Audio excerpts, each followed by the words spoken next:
Ah là là, là, je te jure. Alors tu expliques ce que tu fais quand même qu'on puisse... Donc par contre, pour le tir couché, alors il n'y a pas besoin de tout ça. Hein. On n'est pas obligé d'avoir tout ça. Ça c'est pour le tir debout et genou. Mais on a le droit de tirer avec tout ça couché. Avec les affaires entières. Et donc là, c'est parce que tout simplement j'ai un problème de vue.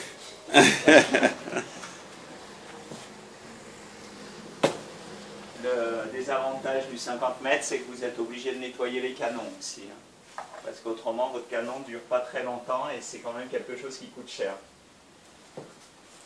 Alors, comme je n'avais pas de gants, pour un gant de tir, vous avez une courroie qui est accrochée à la veste.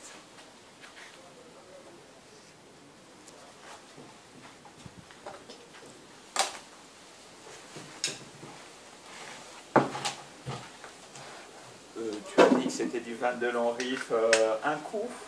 Oh, tu dis ce que tu veux, c'est pour donner une image. Donc voilà, positive. la courroie vient s'accrocher parce qu'on a le droit de tenir, grâce à la courroie, le bras. Autrement, ça serait, ces carabines pèsent 6 kg. Vous allez le peser après. C'est extrêmement lourd. Et donc, sans la courroie, ça serait très très difficile. Et surtout de faire un sang.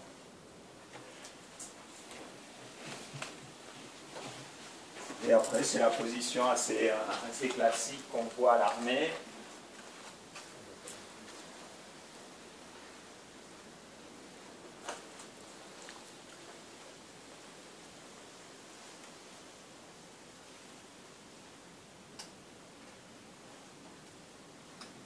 En espérant faire un bis.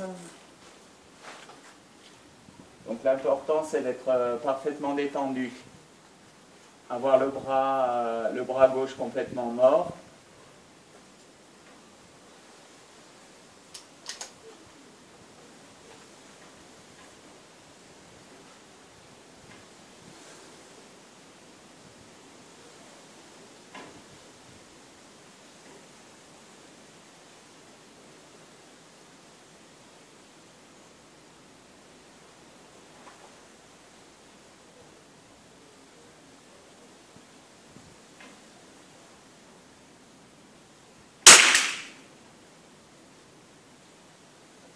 Voilà, restez.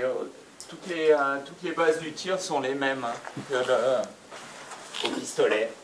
Et donc normalement vous ne bougez pas et vous tirez les 60 coups plus les coups d'essai sans bouger, sans trop bouger, parce que le 50 mètres, le problème c'est que c'est une balle extrêmement lente et c'est une balle qui reste longtemps dans le canon. Donc si vous tenez très fort la carabine, vous allez faire une balle en bas, et si vous ne la tenez pas du tout, vous allez faire une balle en haut. Donc c'est une histoire de sensation par rapport aux 10 mètres. Mais ça, c'est un beau sport. Hein. Mais par